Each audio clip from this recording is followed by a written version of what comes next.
So the principles that we're going to share today apply whether you are working in a children's review, a local child safeguarding practice review, a safeguarding adult review, or a domestic homicide review. And we've set aside this time, it's a lunchtime slot, to try to fit in with people's work commitments.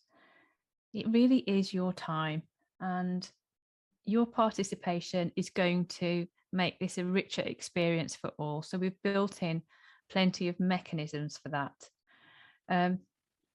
What I think is that when we turn off our distractions, we do make the most of our time, because it's quite precious, isn't it, when we're all busy? So my suggestions to you are just to check whether you have switched off your phone, whether you've closed down your browsers. This one might be important for you, it's often important for me, whether you've closed your door. And if you would use the chat box to post your questions, we're going to log all of those for a Q&A session at the end. There's also going to be an opportunity at certain times for us to invite you as well to unmute. So there's plenty of ways to do it, but if you log your point in the chat box, we'll know when to bring you in. Okay, there's one more slide about housekeeping, so I'll just deal with that and we can launch into the topic itself. How does this work if we're all doing this today, but equally if it's going to be a podcast later on? So I'm really grateful to have you here as our live audience today. And that's going to add to the richness of our recording for later. So what will happen is the audio from this meeting is going to be broadcast to a wider audience. And that audience is those who listen to the Safeguarding and Domestic Abuse Sector podcast. So can you let me know either in the chat box here today, if you know now, or if you leave the workshop today and decide you want to let me know by email today as well, that's absolutely fine, to the info@ inbox. If you don't want your question or your contribution to go out onto the podcast.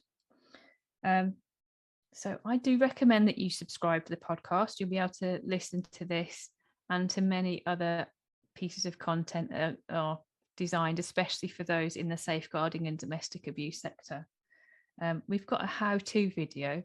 You'll be able to see in your chat box the link that you need, but we've also, if you want to type into the chat, we've got a how-to video that we can send to you if you'd just like to know how to subscribe to a podcast if you haven't been into podcasts up to now. Yeah, I think that's all of my housekeeping. I'm just furiously checking my notes. Brilliant, Louise. You've discovered the podcast. That's fantastic. That's really good news. I'm glad you find them interesting. Okay, so as you know, the topic today is learning for organisational leaders. We can keep that as narrow as learning for organisational leaders in reviews, and that might be enough for today. So we'll feel our way through and see where the conversation takes us. So I think without further ado, Natasha, are you ready for a conversation with me about this topic? I think so. Excellent. Thank you, Natasha. Okay. I think this is probably quite a general question, but can we start by thinking about just the things that leaders do that send certain messages to the workforce? Yeah, I think there's a lot of research that will tell you some very big things that leaders can do to send the messages to the workforce. So things like visibility, for instance, it gives big messages to the workforce. But for me, I think when we start to talk about some of those bigger concepts, and they are very important, I'm not going to disregard them, what we don't ever talk about is the little things that leaders can do. And and the things that they do in their everyday interactions with the workforce, and how they talk to people, how they help them problem solve, how they give messages to people, how they deal with crucial moments that are really important in terms of emergencies. All of those everyday behaviours are things that leaders can do and think about that will send out messages to the workforce. So there is something there, I think, about being aware of how other people are going to receive that behaviour, because what the leaders will do, as we all are aware sitting in this room, is that what leaders do, the workforce picks up on, and then they will model themselves, or they will think it's okay to do that themselves. And so I think if in those everyday one-to-one interactions or small group interactions, there are really positive behaviours and there are really solution-focused behaviours, there is lots of thinking about helping the workforce to work things out themselves, actually they will give very strong messages to a workforce. Now, there are, I think, massive things that people can do and be aware of. So I was talking to Donna when we were planning this session, and I was talking to Donna about some really obvious things that send out messages. So I did a master's thesis looking at identity of social workers in a badly performing or Ofsted badly performing local authority. And one of the things that I said to Donna that I was really surprised at when I was doing the analysis was not only did I interview social workers, but I had a look at things like press releases. And in one of the press releases that came out, basically the local politician who was leading for children's services said that, in fact, I've got the words, I shall read it out to people because I was just astonished by it. So this was actually from the lead member for children's services, which went out as a press release. This judgment is very disappointing, and clearly there are a number of operational issues that need to be addressed. I am pleased that Ofsted inspectors noted the strong commitment to protecting children shown by the Director, Chief Executive and I, together with our determination to champion children's issues at corporate level and ensure sufficient resources are available.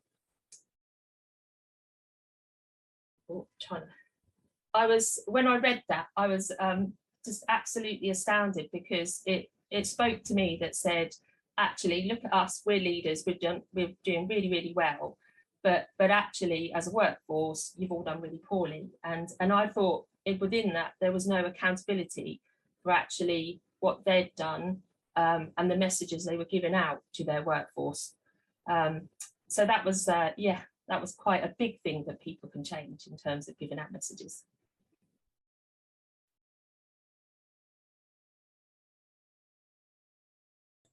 Thank you for that.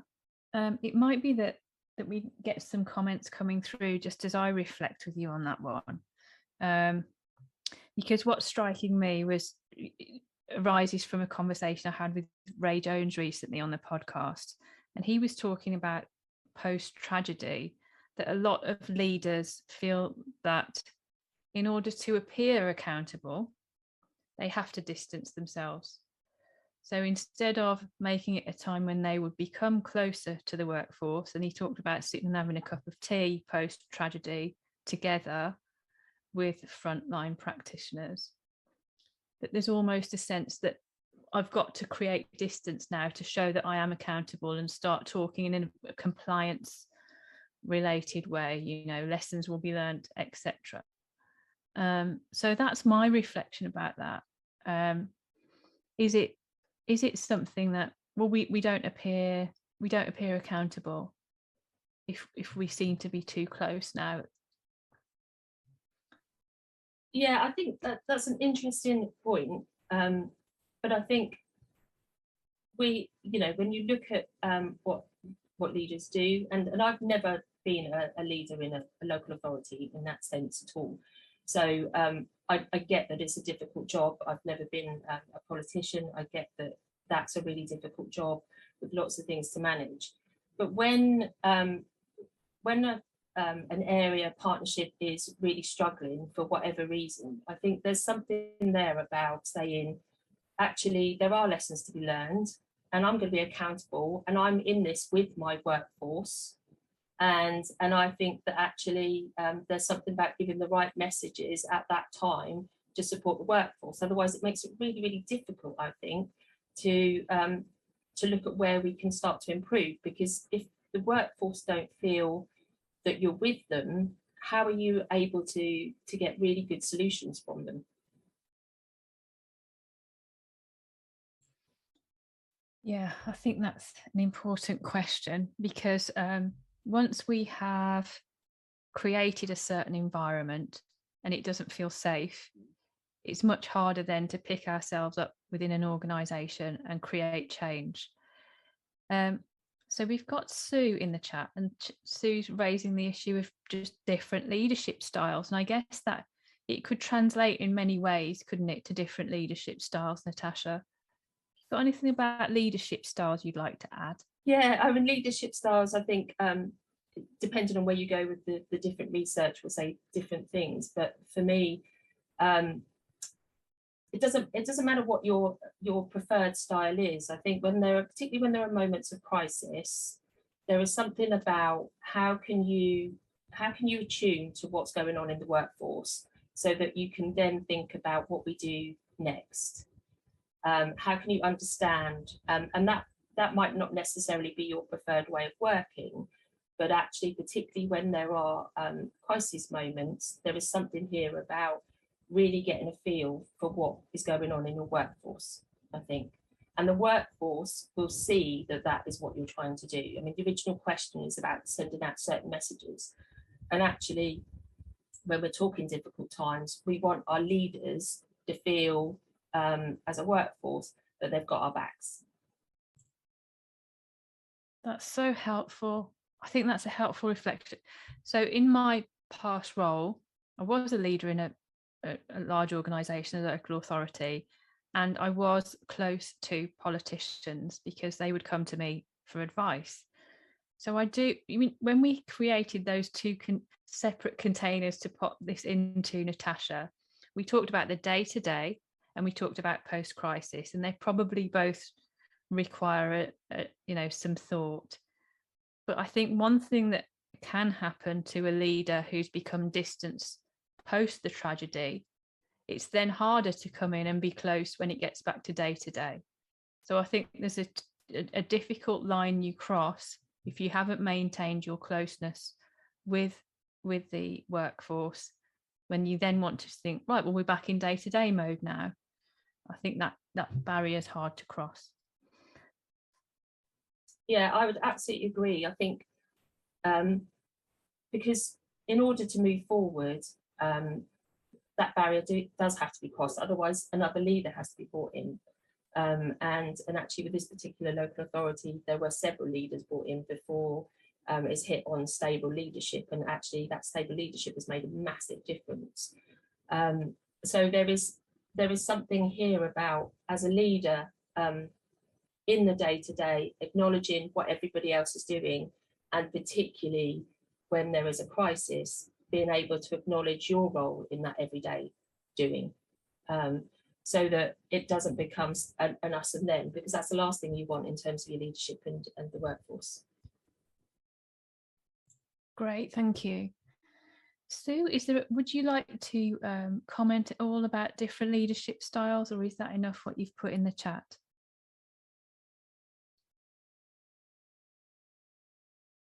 Whilst Sue lets us know, she might let us know in the chat.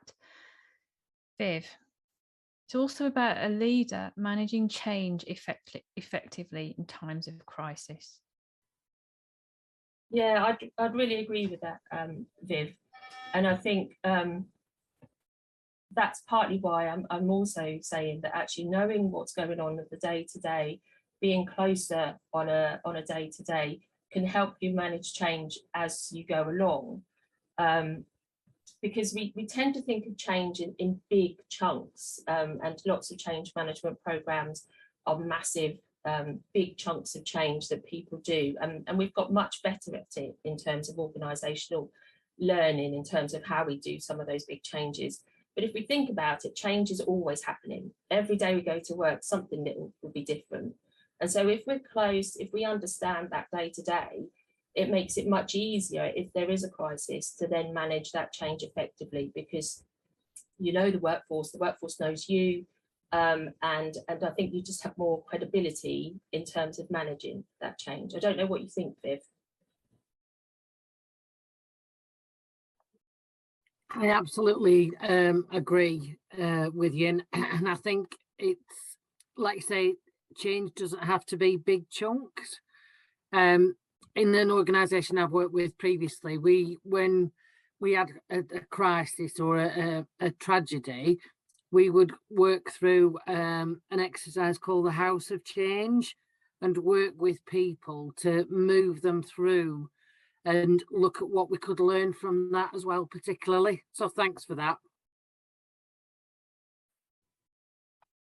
Thanks, Viv. Lovely, thank you. Okay, I've missed something, Louise. The wider context of the usual position of media and government to blame of social workers also means the default position of some leaders becoming self-protection. It sets a scene of individual responsibility or blame rather than black box thinking and learning. Absolutely. I think, Louise, social workers are damned if they do, damned if they don't. It's one of the most difficult professions to be in, I believe, and made even more difficult over the last few years. And I think that there is sometimes with some leaders a certain amount of self-protection that goes on, and that obviously can lead to individual responsibility or blame being put on. I also think that I've seen some leaders that are really good at saying, actually, this is a learning opportunity for all of us, and how do we get better, and thinking about that learning on a day-to-day basis, and thinking about how we can get learning as part of our everyday practice, not just when something goes wrong. I absolutely think that the role of the media does not help at all in learning from some of the difficult situations that have happened, the difficult cases, particularly when they're really high profile. And I think where they blame people, it makes things ever so difficult then for organisations to do to move forward. Thank you, Louise. Thank you, Natasha. Louise, if you decide you want to speak to that at all as well, that's absolutely fine. Whilst you decide about that, I'll just reflect. Back in February, I led a workshop similar to this, which purely was on the topic of the media and what happens post-tragedy. And I think that's a subset of what happens to what we talk about today, but it's not all of what we're going to talk about today, is it? Because all these behaviours are happening. Obviously the media changes the dynamic, the media involvement, and I think sometimes the leaders, the leaders' fear of the media is part of this, and all of our fear of the media. Really, we don't have the relationship with the media that potentially we could have in the sector that we work in, where we talk to them much more, regularly, so they understand our situation much better. We don't have that type of relationship, so it's purely that narrow lens of post tragedy that's seen and that's recognized, which is such a shame. Okay, I was just gonna add to that, Donna, though. I think there's something here about in terms of identity for like social workers, for instance. So that's why I did my master's thesis. I did it about how do social workers hang on to, or what identity do social workers hang on to when there are times of turbulence in their workplace, because we know that people either identify with their profession or their organisation or both. And actually, if both your profession and your organisation is coming under attack, what do you identify with? And I think this has got quite a lot of implications for leaders, because actually with a profession such as social work, it's a really value-based profession. People go into it with really strong values about the difference that they want to make. And leaders can actually help that.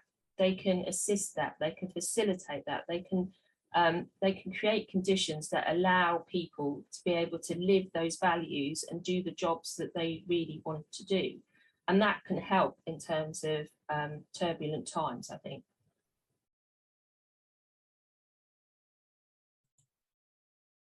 That is helpful.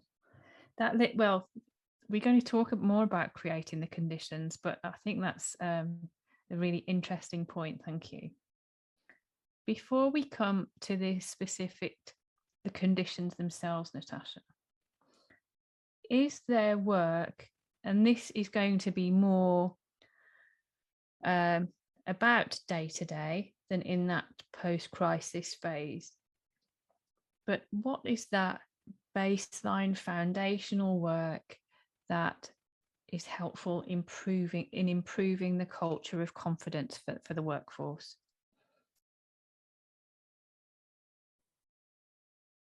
I think this is actually a really tough question because improving cultures is really difficult.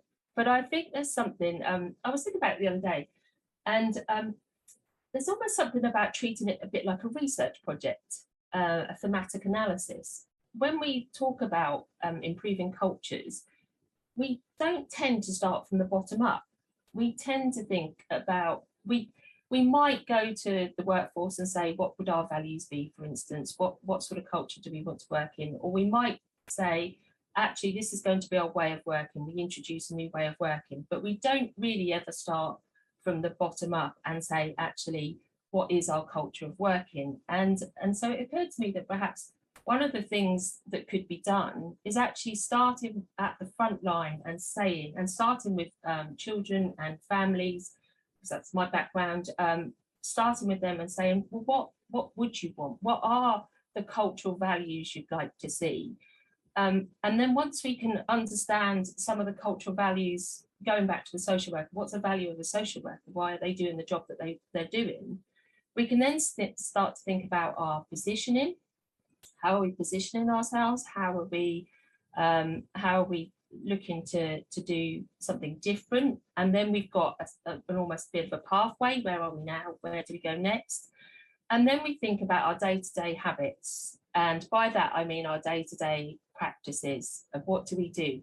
Are these helping getting us to our values and living our values, or are they problematic? So what do we need to do to change on a day-to-day basis?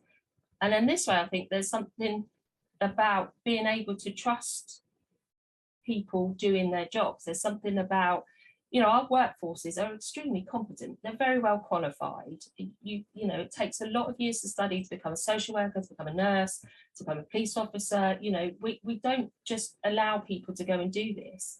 So let's think about how we can use that knowledge and then their experience to really think about what they would like their culture of confidence to look like and how we can then enact that. And that's really quite a big idea. It's really quite hard to do, but that's why I'm saying let's start as if it's a research project.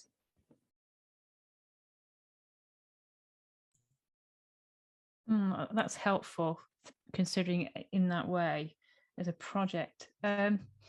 So one comment we've got is from Harry, who's talking about processes to enable us to explain. I think he's talking about why an event happened, and that those processes should be in place before the tragic event. Harry, correct me if I'm wrong. I've tried to summarize what you've said there because the chat box is moving quickly. I think that's part of what you said, Natasha. Is it part of what you said?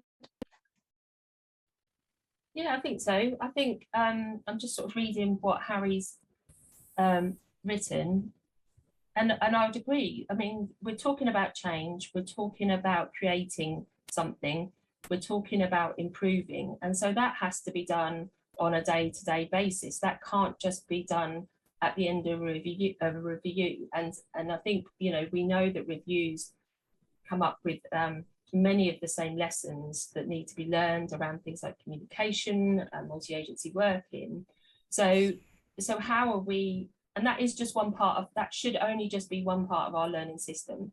Our learning system should be ongoing, on a day-to-day basis, and we need to be able to put things in there to allow that to happen.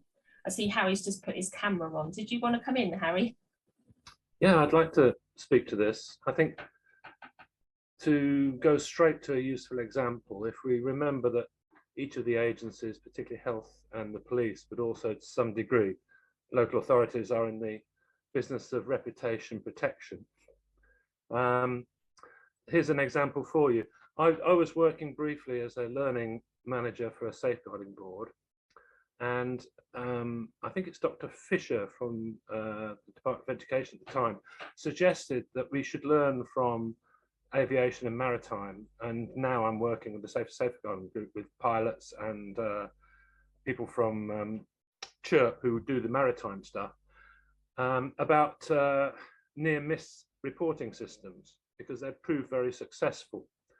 And I developed for them as a project a web form, processes, procedures, did learning groups to see what practitioners thought about it, got the agreement at various levels in the safeguarding board, got the funding for it, got a university to agree, a local university to agree to follow the program and see how the trial process went, which is basically any of frontline workers in those agencies, if they spotted a problem or they managed to rescue a situation that nearly went very badly wrong, they could report that anonymously, although we would have their name in the committee that dealt with it, and we would learn from that and then put the learning back out to the agencies. That's how it worked.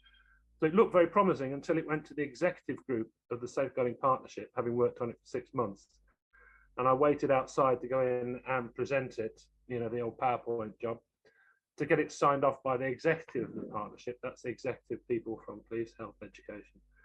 And then they told me not to come in because it wouldn't be going forward. And I asked the reason why, and the messenger who told me not to go into the meeting and to forget it, told me that the agencies had decided they didn't want people to think that we made mistakes. And I think that really tells you about the defensive culture and the protection management that's getting in the way of learning from people on the front line about where those gaps are. And I find that tragic, really. Yeah, I would agree with you. I think there's definitely a protection element to some partnerships, but the whole point of the new MESA arrangements was that we looked at the learning altogether. And so, for instance, there are different ways that we can start to pick up on the learning on a day-to-day basis for leaders. Things like independent scrutiny can help looking at that. You know, we do things like observations of practice, for instance, on the day-to-day and feed that back to leaders. Things like a really robust Section 11 process can help on the day-to-day learning. And triangulating that with the experiences of the workforce is really important to ensure that leaders are not necessarily saying one thing or thinking one thing, and actually the workforce are saying something else. I think their audits can help in terms of learning, and then just setting up lots of opportunities for the frontline to share ideas, to share things, to learn from each other. Because we hear time and time again that multi-agency training programs are really useful simply because people learn from other people in other professions when we do those multi-agency training programs. And so there's something here, I think, about that everyday stuff that we can do relatively easy, and some partnerships do. But how do we encourage that learning then to be taken on a wider scale? Because that's where we would then run into some of the issues, that there is no mechanism other than when you do a practice review to actually share that learning on a wider scale.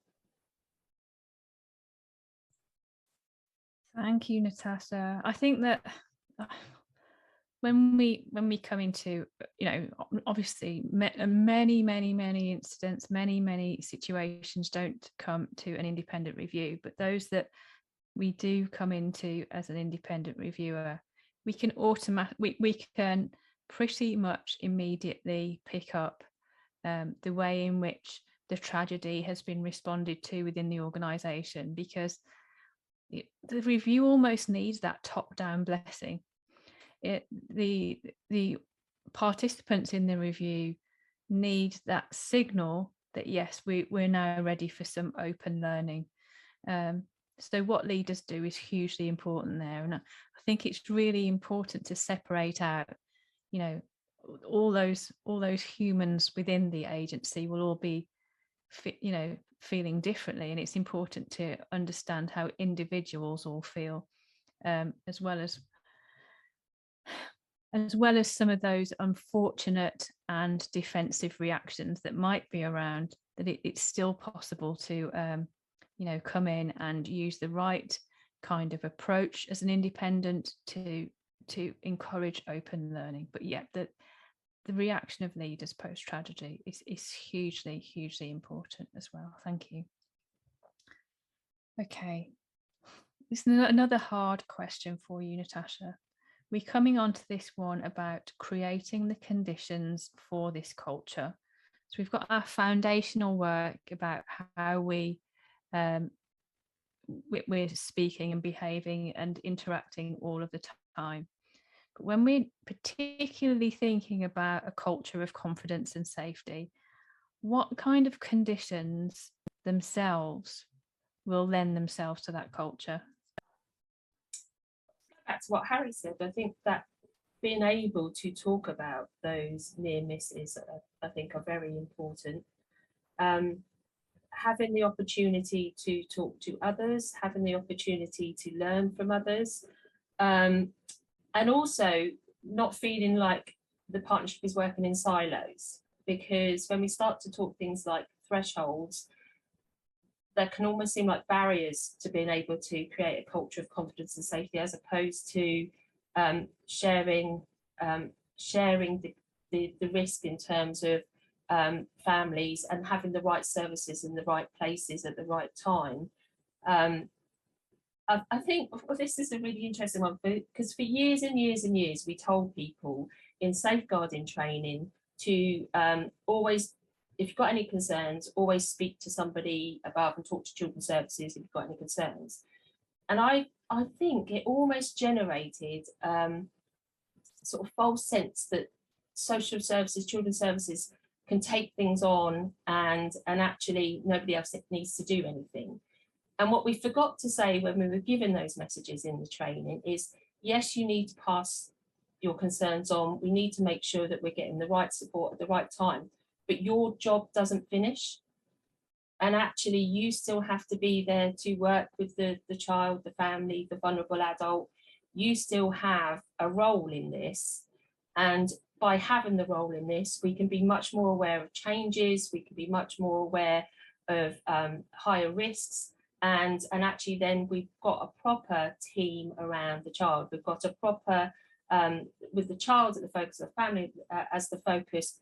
If we all share the fact that we are all responsible for this culture of confidence and safety, that can go a long way in actually making that stronger. Did that make sense?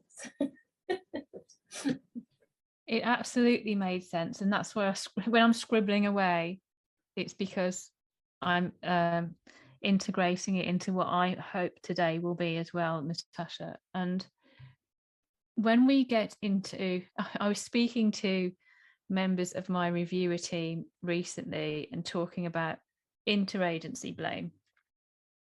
So, sorry, cross-agency blame. And when we get into that in a review setting, that can seem harder to unravel or counter or break down than just an agency being defensive of its own position. So it's the trickiness of some of that I'm reflecting on as you speak about that. Yeah, I think so. Going back to what leaders can do, obviously one of the very first things they can do is work together as leaders and model those behaviours for everybody else. But everybody else has to see that. And so, you know, there might be lots of really good leadership happening where the confidence amongst each other around about managing risks, about managing safety, is very high. But unless other people see that, and unless we see that in the other range of multi-agency meetings, actually it's easy then for people in different agencies to feel like actually they're managing the risk, or they haven't quite got the confidence of other people. So those multi-agency environments are really important, and that starts at the top, but it has to be seen by everybody else. Does anyone else wish to come in on this notion of what we see in a leader being likely to be modelled lower down? So there are some very high profile cases which did receive media attention, and which we know with hindsight there was an environment of interagency blame. And that's hard to then change, I imagine, once we come into a review. Does anyone want to add reflections or experience before we move away from this one? We've got something in the chat. Robin, should some of the learning for organisational leaders focus on success and not just a deficit? Newcastle Safeguarding Children Partnership, led by Susan, who is on this session, had the most successful appreciative inquiry model I have seen, and undertook reviews on cases. I can't follow it quickly enough. Yeah, so Robin, we teach appreciative inquiry, and the SILT methodology is not deficit focused either. So Sue and I have spoken a lot about this. I mean, the challenge for me is for an appreciative inquiry model that isn't then considered to not be robust in terms of analysis as well. So that's what we work to achieve. Yeah, it's part of our SILT formula. So it's the strengths part of our SILT formula as well.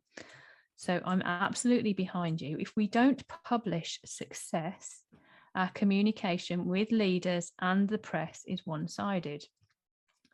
So when I spoke to Ray more recently, and I'm sure Natasha will have a view as well, we were talking about this relationship with the media and the fact that, spokespersons are needed to speak regularly with the media, because a lot of people don't want to speak. Particularly post-tragedy, they don't want to speak to the media. And it does take for people to make themselves available and speak openly when things happen. People who have been called upon recently to speak since Peter Connolly's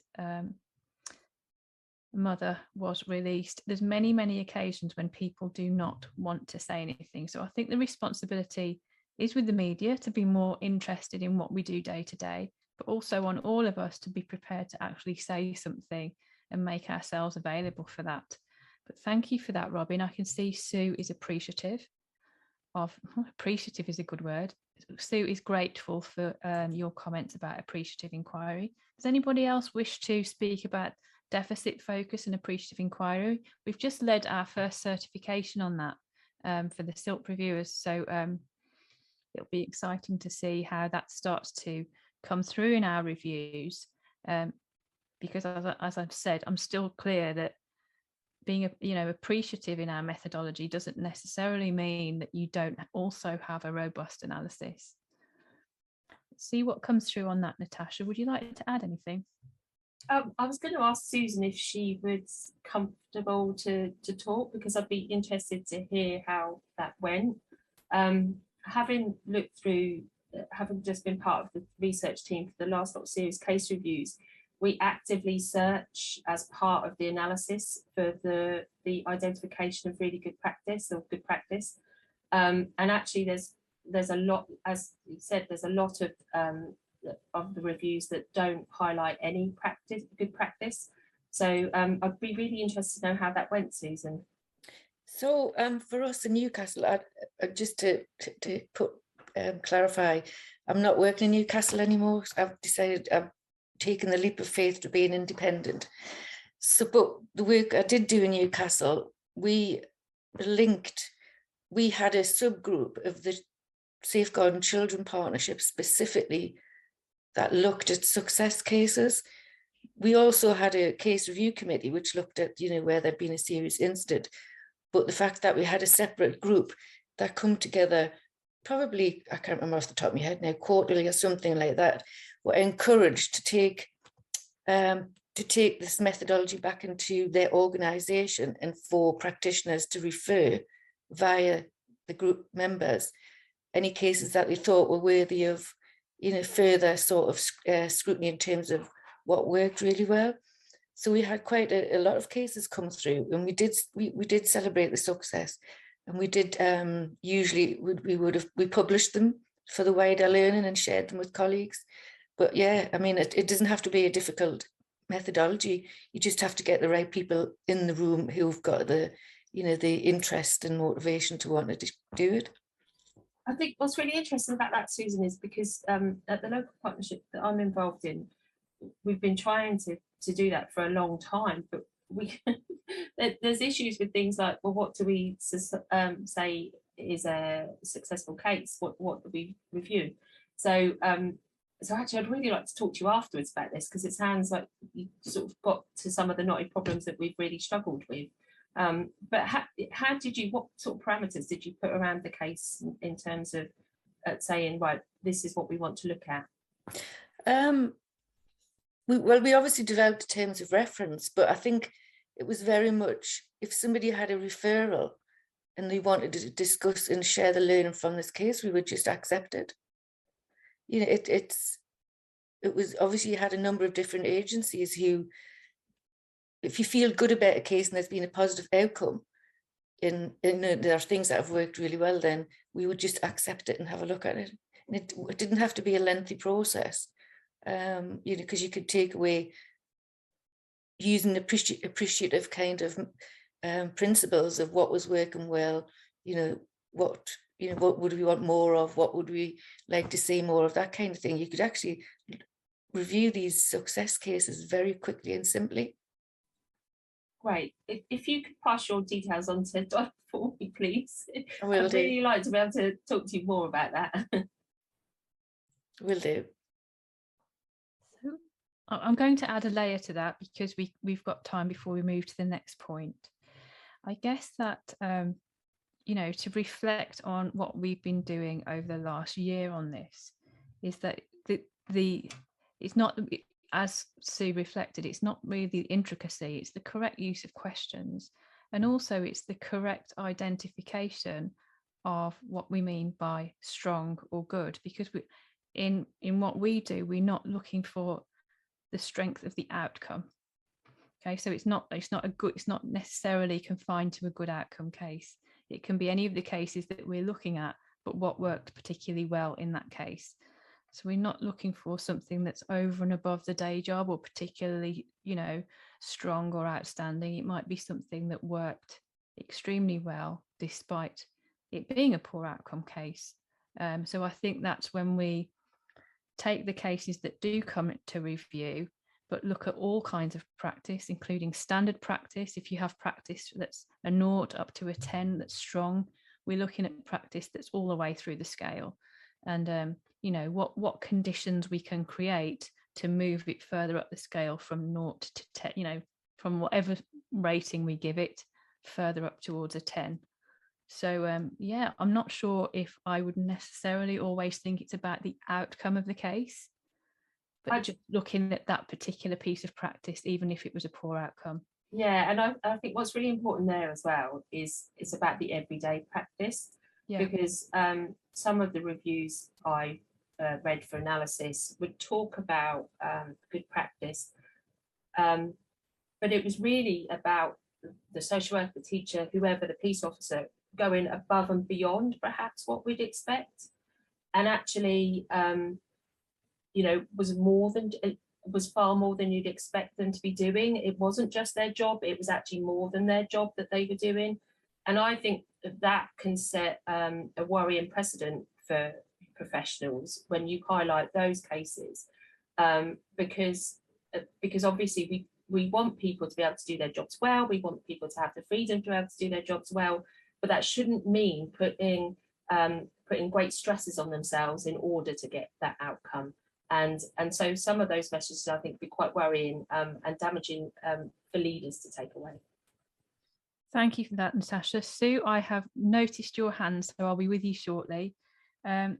Absolutely. So that is worrying in any set of conditions, and particularly amplified when many of our reviews are of pandemic practice, when it was particularly difficult to do what was within the normal day job, let alone be this Superman hero who did X, Y, and Z, which we would never expect.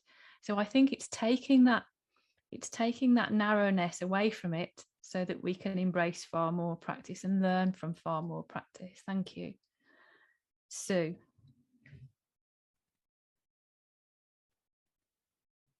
I just wanted to give an example, which I spoke to you about before, Donna, of probably one of the most successful reviews, conversations, whatever you want to call it, appreciative, was, I called it an appreciative conversation.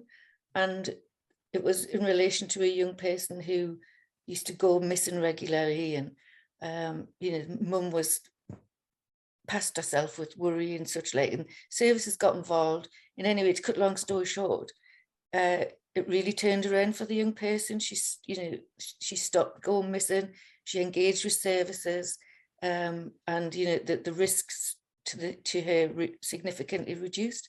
So we looked at that case via what I called appreciative conversation, and mother and the young person got involved, because she had a very good relationship with the social worker, who kind of persuaded her to take part. And it was dead simple methodology. It was basically using the principles of appreciative inquiry, but starting the conversation with mother and ending it with mother and the young person, and them two were it was almost their meeting. It was, and we went round and she told them what she did, all the organisations, what she thought worked well and what they could have done differently, as did the young person.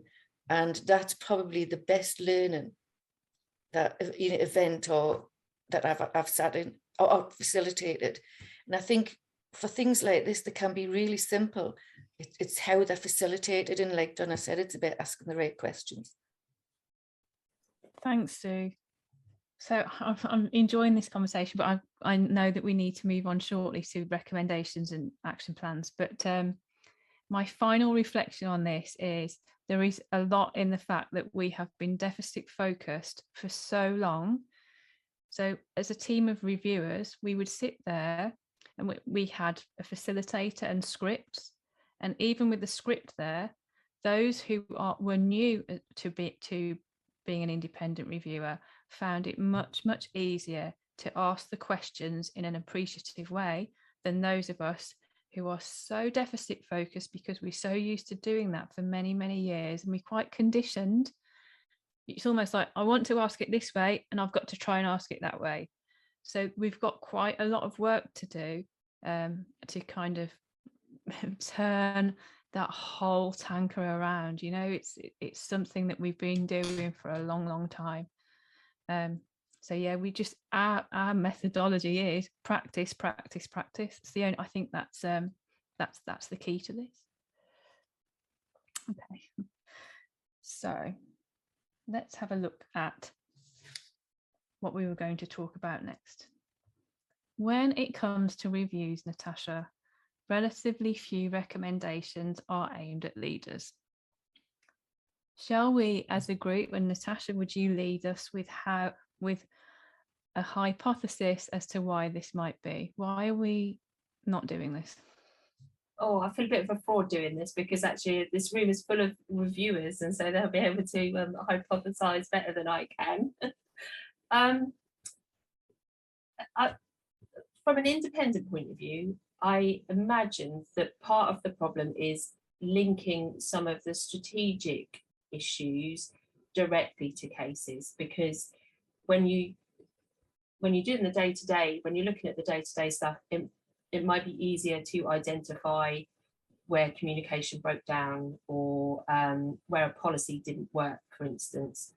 less easy to sort of look at that strategic side of it. And of course, there are structural and institutional things that are happening that perhaps make sort of focusing on leadership a little bit more difficult. But I'm really interested in what the reviewers say about this question.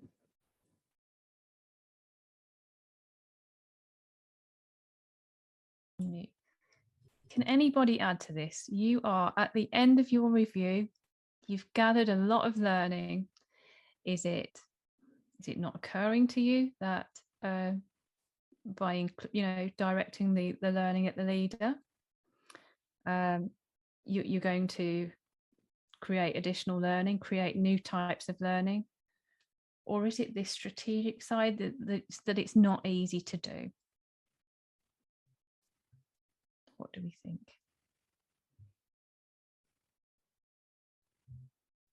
Anyone want to hypothesize with us?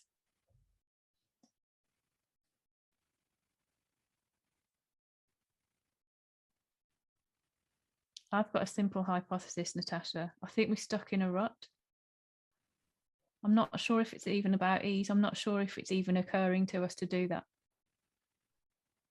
And is that because of the hypothesis, which is it's actually quite difficult to see, quite difficult to make the links?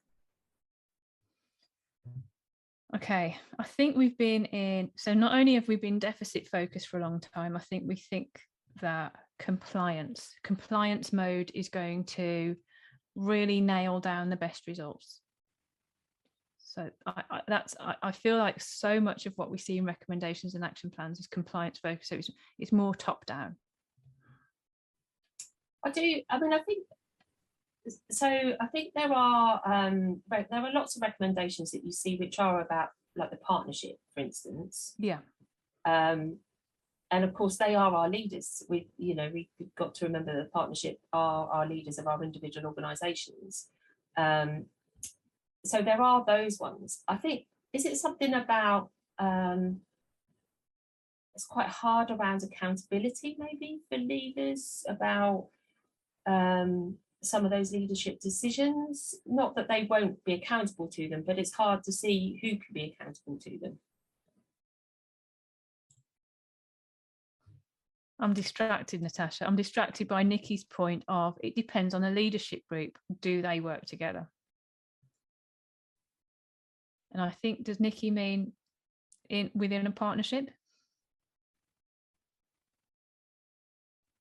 think she might do.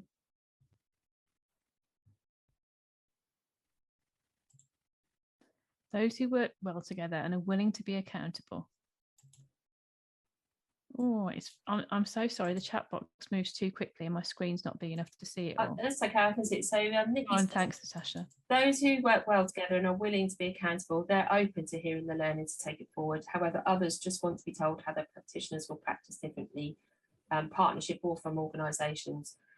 As reviewers, do you get a sense of that quite quickly when you go in to do a review?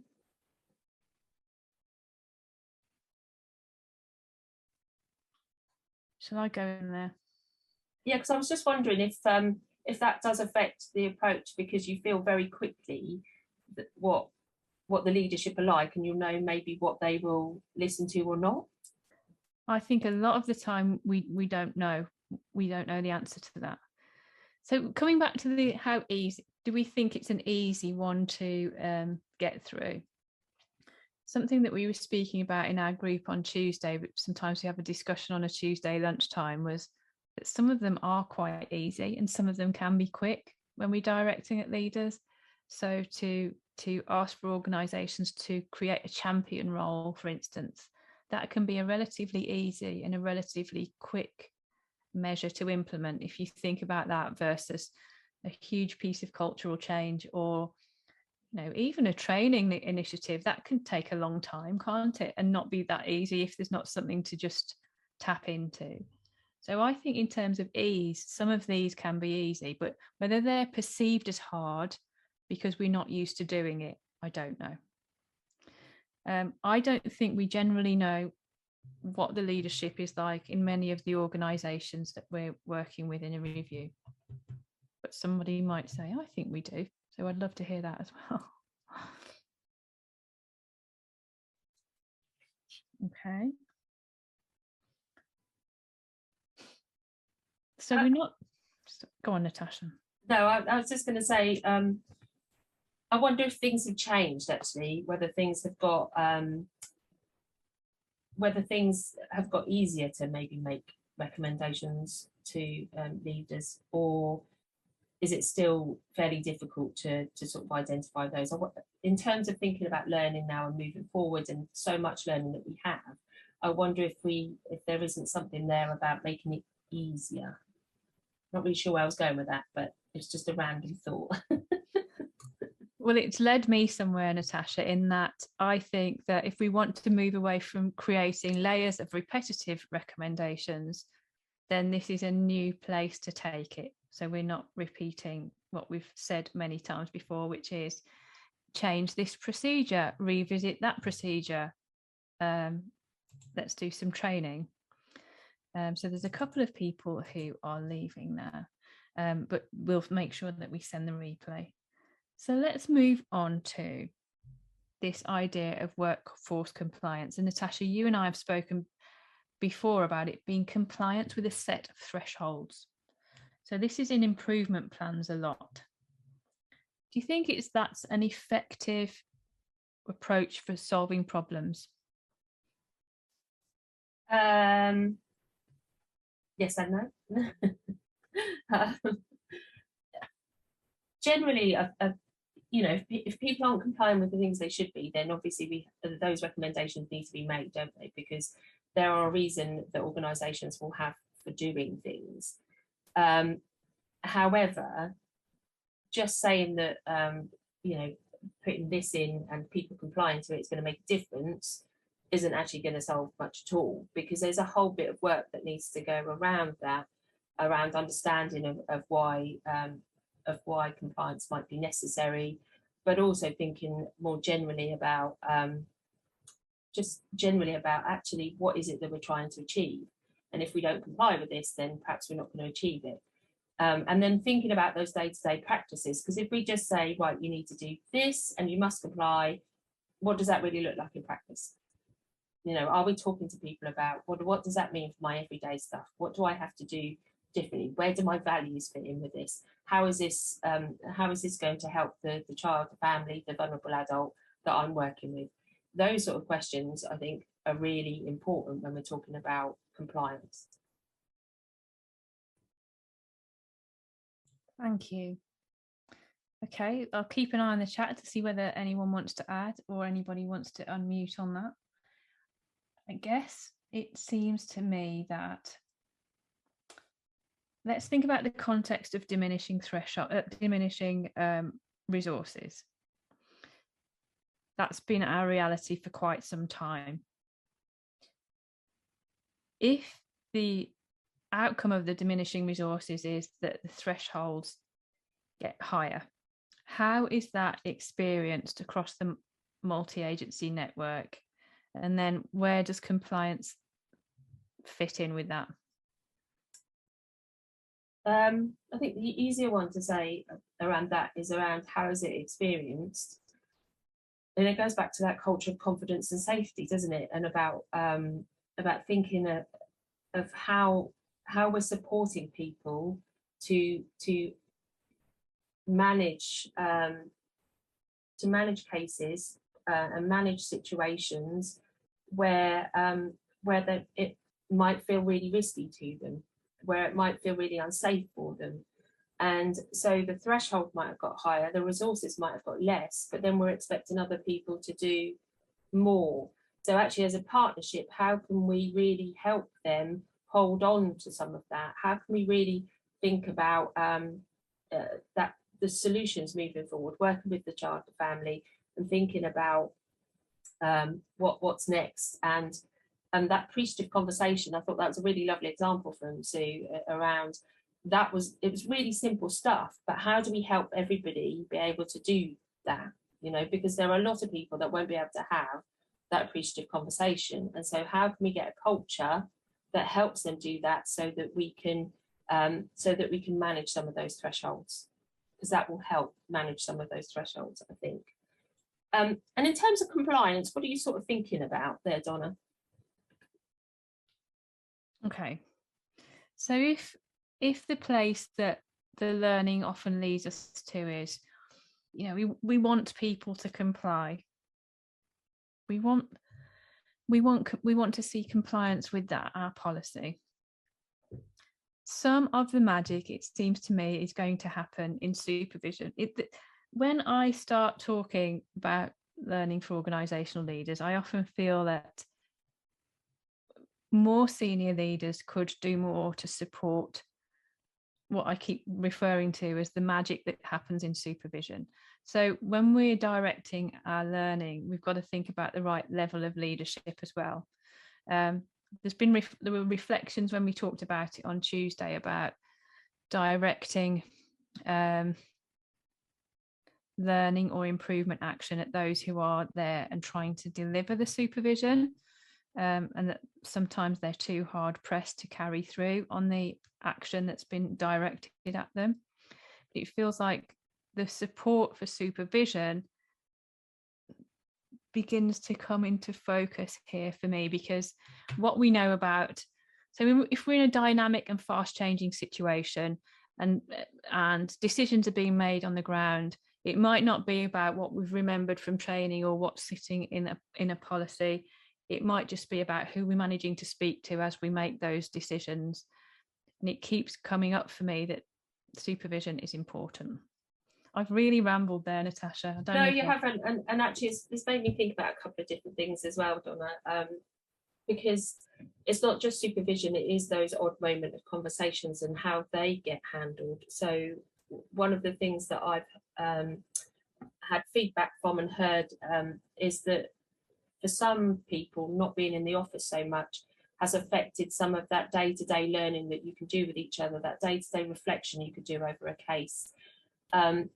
But the supervision bit becomes then extra important if you're not seeing each other on a day-to-day basis, because what you've got there is the chance to have those appreciative conversations to really model what you would like people to do with their with the children and families that they're working with.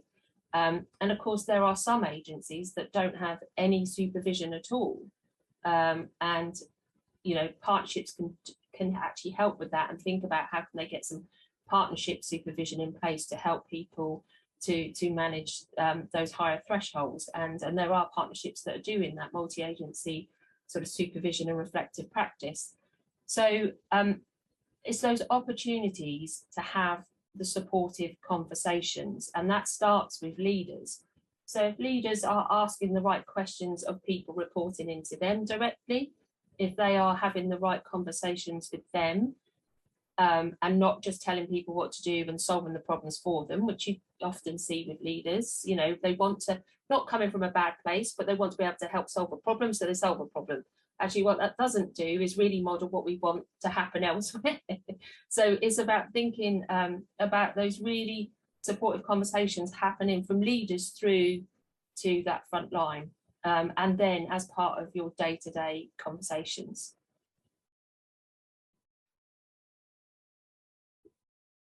Oh, you're on mute. I went all Norfolk then. What have we got from the group? There's a lot there from Natasha. Does anyone want to come in there? Just unmute if you would like to say something. Have you got any examples from on the ground?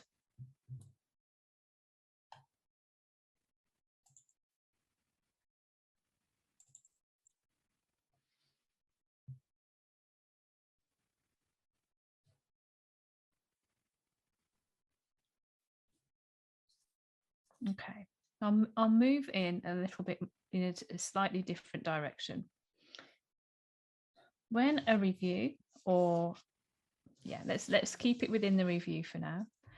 When we've identified, for instance, a knowledge gap, the recommendation that we often reach for can be the one for training. And we're now trying to, you know, look more carefully at other options before we reach straight away for that training recommendation. And if we're looking for something that takes the responsibility away from the practitioner, and indeed, where it ends up with at first is the training department, what other tools for our toolkit can we have? You and I had this conversation before, Donna, didn't we, about the training, because as part of my independent scrutiny, I also chair the workforce development group. And when I was doing the practice review analysis, I was struck by how many training recommendations there were for organisations. And it occurred to me how much we are expecting people to know. I mean, you think about all the training recommendations that go out, and actually we're expecting people to hold on to an awful lot of information and be able to pick that up straight away, right from the start. And I suppose there are two things here that then it comes back to. The first one is supervision, because supervision is an ideal time to then reflect and think about what you don't know and actually what might help here. And so there's something about experienced supervisors and having those opportunities to reflect, whether that's on a one-to-one basis or in a group basis, about what other things should I need to know here, what other things I could do. And then that way it isn't just about training and expecting people to hold on to this information. And then I think there's the other bit about this is how we view training. And this is not peculiar to this sector at all. Everybody likes to see training as a certificate at the end. And we don't think about learning and development and the everyday learning and development. And most of our learning gets done in the everyday. And so what we really need is for that culture to be right, so that we're learning the right stuff on a day-to-day basis. And that can't easily be put into a recommendation. I get that. I'm sorry about that. But there is something about starting to appreciate what we can learn from each other, and not just having and I don't mean this because I really value training, I do, but it's not just about tick box training course. It's about how we access the information that we need in other ways and how we learn in other ways. What is it about us humans and the certificate? I love the certificate at the end, don't you? I will cross any boundaries to get my hands on that certificate. It's wonderful. It's brilliant, isn't it? Yeah. And then and then what do we do with that certificate later? I don't know. I mean, obviously we all need to evidence the training that we do, but I think when we talk about training and we talk about compliance, there's almost like a danger that we get the two confused, training and compliance, in terms of we then don't start to really think around problems, and we don't really start to think about, well, what else could be happening, what else. We don't do that full analysis if we just follow things. And that's where the everyday stuff comes in, learning from people who've been there, done it before, being able to ask people questions, being able to access the information you want. So if somebody says, have you thought that maybe this could be CSE? I don't really know what that is. Is there somewhere I can go really quickly to have a little think and then come back and talk to you? Those bits are really important. And it's more than just having a champion, because champions, I've got experience of champions working and not working, and there's an awful lot of support that goes around having champions in subject areas, and so it's really being able to provide lots of opportunities for people to access that information in different ways, which is one of the sorts of things that we're trying to do here in the partnership that I work in. Early steps, baby steps, but that's what we're trying to do, is allow people to have different opportunities to talk about different things and to learn, not just as part of training courses. Perfect. And there's two things that flow from that for me, and one is that that can happen even if you have been on the training. This has now landed, I'm not sure if it's this, even though I went on that training about CSE. This is different now. There's this set of circumstances. I've never put that into practice. And there's something different that is needed than a theoretical training.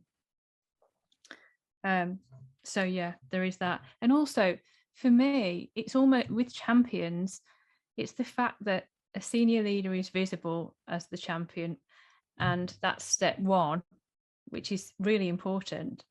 And then step two is what actually happens after that, which is the part that's perhaps you're referring to, Natasha. Yeah, and I think with any case, so I'm just going to go a little bit off key here. So my research for my PhD uses an approach called post-humanism, which is a fairly different approach to a lot of research. But one of the basic premises about post-humanism is that there's not necessarily cause and effect, but actually there is accountability in the moment, and what you choose to do in that moment can open up pathways and at the same time close down pathways. And without getting into all the philosophical bits around it, what that really says to me is that you really need to be able to explore what is actually happening. And whether that's doing a review, whether that's doing a case, whether that's just your day-to-day work, if we don't take those times to really think about what else might be going on, we just carry on going down that one pathway. So if we don't have access, or if we don't feel that we can ask about what else might be going on and have somebody who's got more knowledge or a team member who's experienced this before, then we'll close down other pathways that might be able to support and help.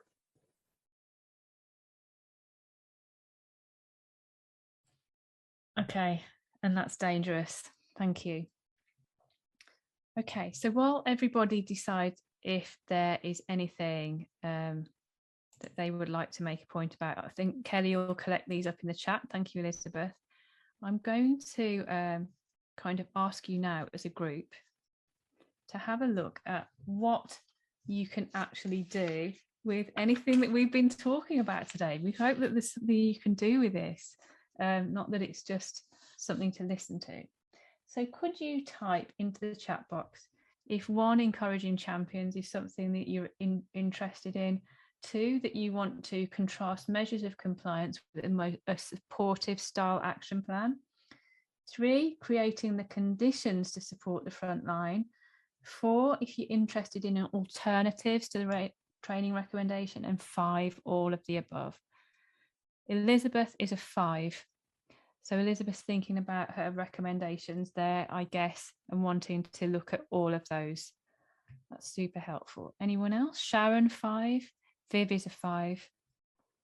What's striking everybody there? Alison's a 5. I think we have the ability to kind of create almost, just enormous amounts of change with this. Sue's a 4. She wants to think about alternatives to the training recommendation.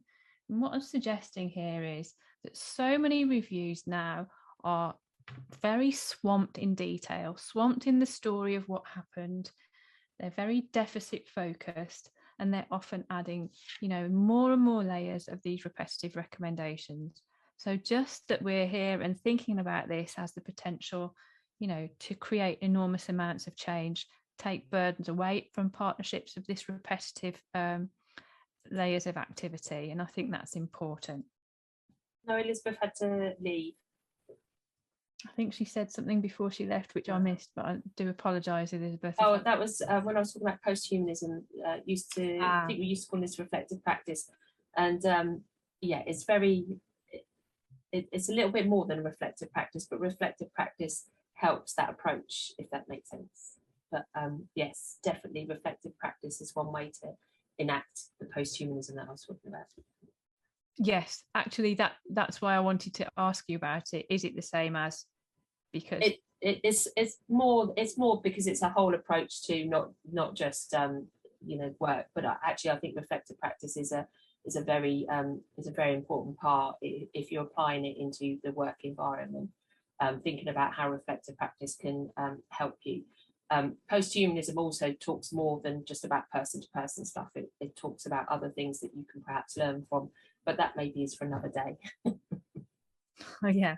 Okay. I message understood, Natasha. Is there anything else? I just wanted to take this opportunity to thank Natasha for all of these. We have put you on the spot some big and difficult questions, and you never say no, which I'm so happy about, because it's not cut and dried. None of this is, and I really do appreciate that.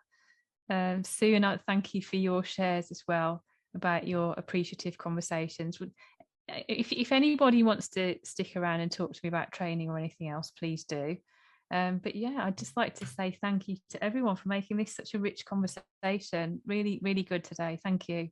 Yeah, thank you. Can I say thank you to everybody as well? And Sue, I will definitely be in touch. Thanks for that. Yeah, I find this really difficult, really tough, because there's lots of people here that obviously know so much as well.